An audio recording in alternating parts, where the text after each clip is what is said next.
2,500만 원을 가지고 대출도 이용을 했고요. 수리까지 해서 수익을 내셨어요. 여러분 안녕하세요. 월세모니콜 세연쌤입니다. 반갑습니다.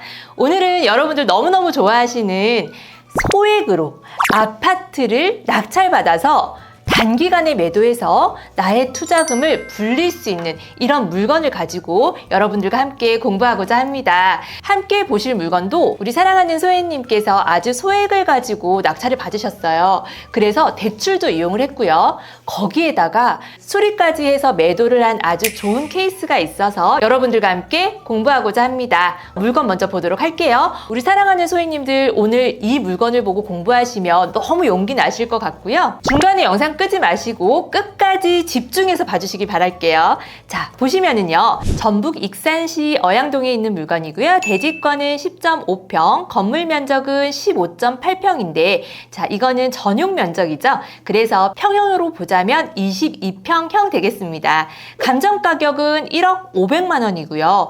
감정 가격이 굉장히 낮죠. 저렴한 아파트입니다. 거기에다가 한 번 유찰이 되어서 최저 가격은 7,350만 원. 굉장히 싸죠. 우리 사랑하는 소행님들 이런 물건 절대 놓치지 말고 도전하세요.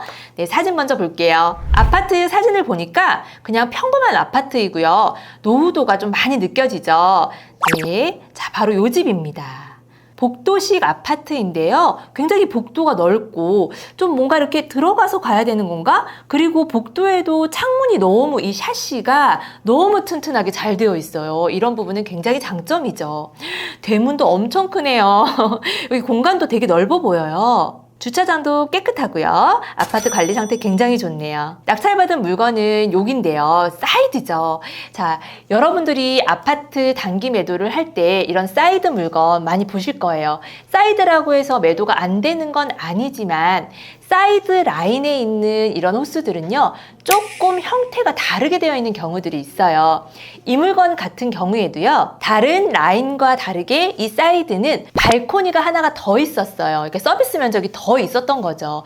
그래서 사람들이 너무너무 선호하는 그런 라인이었거든요. 이런 부분들을 여러분들 잘 체크하고 조사하셔가지고 입찰에 들어가셔야 되는데 만약에 이 사이드 라인은 다른 호수랑 다르게 뭔가의 단점을 가지고 있어서 사람들이 선호하지 않아 이런 또 조사가 될 수도 있거든요. 그래서 그런 부분들 놓치지 말고 잘 조사하셔야 돼요. 시세가 얼마고 전세가는 얼마고 막 이게 중요한 게 아니라 사실은 내 물건의 장단점을 명확하게 알고 상대적으로 단점이 있다면 사실은 그런 물건들은 굉장히 낮은 가격으로 가지고 오셔야 됩니다. 명심하세요. 입지를 한번 보도록 하겠습니다. 이 물건은 처음부터 단기 매도를 계획하고 들어간 물건이어서요. 사실은 입지 같은 거는 중요하지 않았어요. 그냥 팔리기만 하면 되는 물건이지만 그래도 우리가 공부 차원에서 한번 입지 보도록 할게요. 네, 익산시 어양동은요. 굉장히 아파트 단지가 많이 밀집이 되어 있는데요. 굉장히 아파트들이 오래되었고 그리고 가격이 굉장히 저렴해요. 그래서 부동산 시장이 굉장히 좋았을 때는요. 우리 투자자분들이 갭 투자로 또 굉장히 소액으로 많이 들어갔던 그런 동네이기도 합니다. 근데 보시면 주변에 이렇게 학교가 굉장히 많아요. 여기도 학교 여기도 학교 그만큼 세대수가 굉장히 많고 또 여기가 상권이 굉장히 잘 되어 있어서 아이들 키우기에 너무너무 괜찮은 동네인데요. 자, 우리 물건 우리 아파트 단지 있죠. 단지 옆에 초등학교가 있어요. 초품화입니다. 이것 또한 굉장히 장점이죠. 우리 오랜만에 함께 권리 분석 한번 공부해 보도록 할까요? 자, 임차인 현황에 보면은요. 여기 쭉 이렇게 읽어보시면 임차인이 없고 채무자 겸 소유자 세대만 등재가 되어 있다라고 되어 있습니다. 임차인이 없기 때문에 별도로 권리 분석할 건 없지만 제가 항상 강조드리는 부분 있죠? 자, 등기부등본에 말소 기준 등기 근저당 설정되어 있는 2005년 6월 23일이네요. 이후에 혹시라도 소유권에 관련된 가처분은 없는지 확인해야 되는데 가처분이 없어요. 우리 특히 초보자분들이 권리 분석을 할 때 경매지, 이 경매지만 보고 권리 분석을 하는 경우들이 대부분일 거예요. 맞죠? 아, 여기 임차인이 없구나. 권리 분석 끝? 근데 여기서 끝나면 안 돼요. 이 경매지에도 오류들이 굉장히 많거든요. 그렇기 때문에 반드시 무엇을 확인하나요, 여러분? 네, 문제 내겠습니다. 반드시 무엇을 확인하죠? 하나, 둘, 셋! 정답 맞추셨나요? 매각물건 명세서를 반드시 확인해야 되죠. 매각물건 명세서는요, 법원에서 담임 법관 윤광근이라고 하는 담임 법관이 직접 올린 서류이고요. 거기에 본인의 도장까지 찍었기 때문에 법적인 효력을 가지고 있어요. 여기 보면 최선순위 설정이라고 되어 있어요. 예, 여기 나와 있는 이 날짜가 무엇이죠? 말소기준 등기 날짜죠. 그리고 여기 보면은 조사된 임차 내역 없음이라고 명시가 되어 있거든요. 그렇기 때문에 이 물건은 임차인 등재가 되어 있지 않구나, 임차인이 없구나, 이렇게 여기에서 판단을 하셔야 됩니다. 정말 중요한 부분이에요. 그리고 여기 밑에 보면은 그 빈 칸이 보이시죠? 예, 요 칸을 보면은 뭔가 우리가 조심해야 되는 부분, 뭔가 우리가 알고 있어야 하는 특이사항, 이런 것들을 여기다 기재를 해줍니다. 그래서 결론적으로는 꼭 읽어보셔야 하고, 이 부분에 아무 내용이 없는 게 가장 좋은 물건입니다.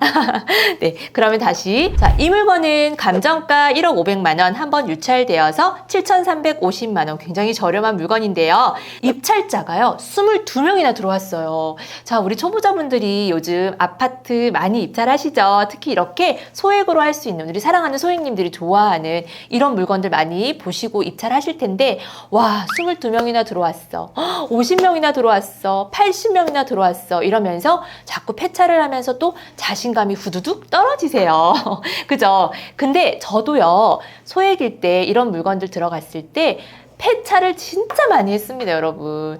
이거는 너무 우리 경매인으로서, 앞으로 이 경매를 꾸준히 하는 투자자로서 너무 일반적으로 받아들여야 하는 일들이에요. 두세 번 폐차를 했다고 해서 자신감 잃고 도전하지 않고 거기서 멈춰버리고, 나는 안 되나 보다, 나는 운이 없어, 내가 무슨 이런 걸로 돈을 벌어, 이렇게 생각하시면 절대 안 돼요. 하다 보면은 됩니다, 여러분. 폐차를 하면서도 많은 공부들이 되거든요.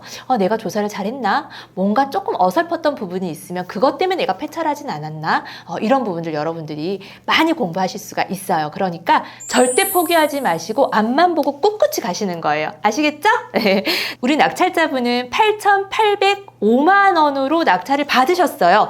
감정가 대비 83.86%입니다. 와, 잘하셨습니다.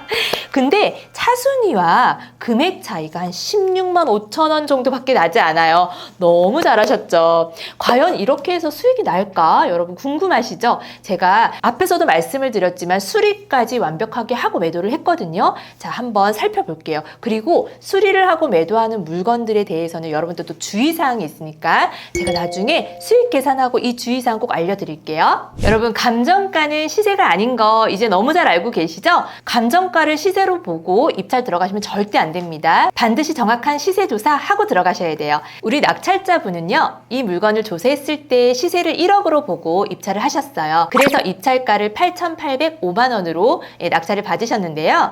매도를 하려고 봤더니 좀 수리를 하고 매도를 하는 게 훨씬 더 수월하다라는 판단이 들어서 1,200만 원을 들여서 수리를 하셨거든요.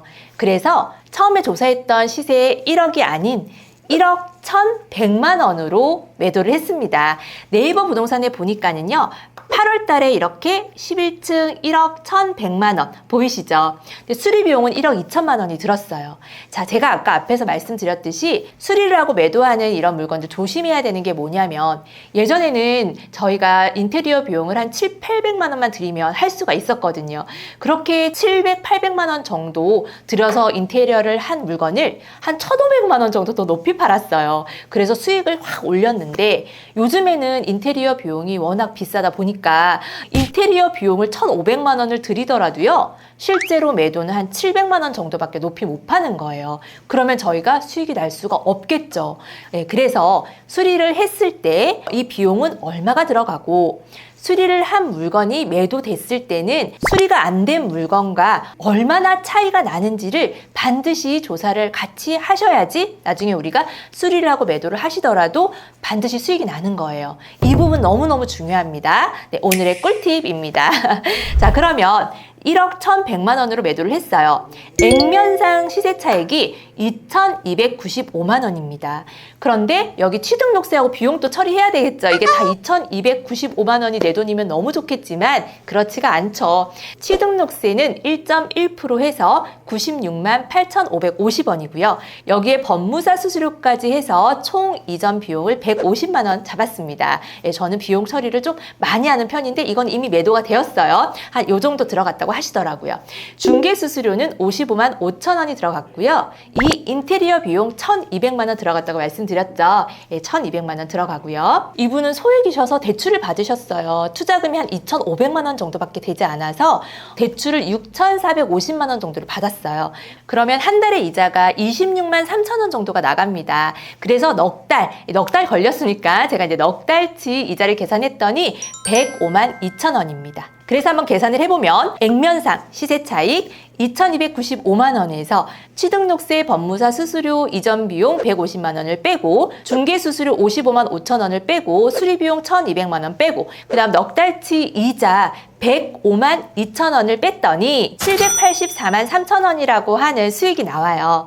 여기에서도 세금 내야 되잖아요. 그죠? 개인 매매 사업자로 매도를 했을 때는 기본 세율이니까 6%에 적용을 했더니 세금이 47만 원이에요. 그래서 784만 3천 원에서 세금 47만 원을 뺐더니 순수익이 737만 3천 원입니다. 와, 여러분 737만 3천 원 어떠세요? 뭐 거기에 우리가 이제 교통비도 좀 들어갔을 거고 이런 거 빼면은 700만 원 정도 수익을 낸 거잖아요.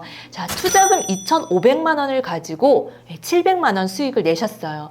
만약에 이분이 돈이 좀 많아서 대출도 안 받고 또 수리도 안 하고 해서 매도를 했다면 더 수익이 많이 났을 거예요. 그리고 대출만 안 받았어도 조금 더 수익이 났을 겁니다. 그래도 2,500만 원을 가지고 여러분 가만히 있는 것보다는 이렇게 해서 730만 원 버는 게 더 낫지 않나요? 그래서 그런 부분에 있어서 저는 이 낙찰자분에게 너무 잘했다고 칭찬해드리고 싶어요. 근데 이분이 이 물건이 첫 번째 물건은 아니고요.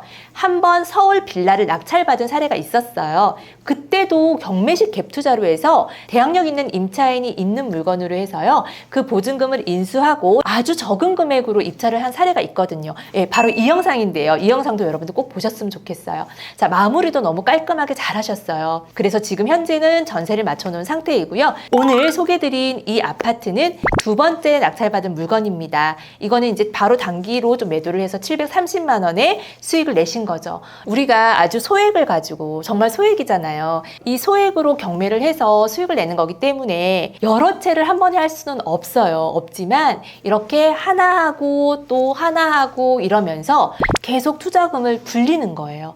그리고 다음번에는 조금 더 수익이 나는 물건으로 이번에 수익을 730만 원 냈으니까 다음번은 또 이 730만 원을 더해서 1,000만 원의 수익이 나는 물건을 또 볼 수가 있는 거죠. 이렇게 큰 욕심 부리지 않고 여러분들이 꾸준히 하신다면 여러분들의 삶이 변하실 수 있어요. 그리고 나도 할 수 있구나라는 자신감과 이렇게 수익이 작지만 여러 번을 경험한다라는 거, 이것이 나중에 여러분들에게 큰 수익으로 돌아올 거예요. 반드시 저는 그렇게 믿습니다.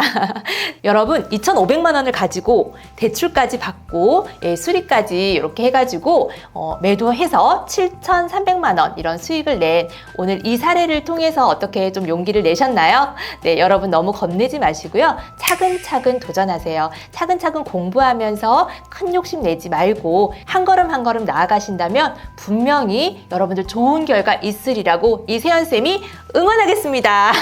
네, 그럼 여러분 오늘도 우리 힘차게 화이팅 외치고 함께 마치도록 할게요. 자, 준비되셨나요? 하나, 둘, 셋, 화이팅! 안녕!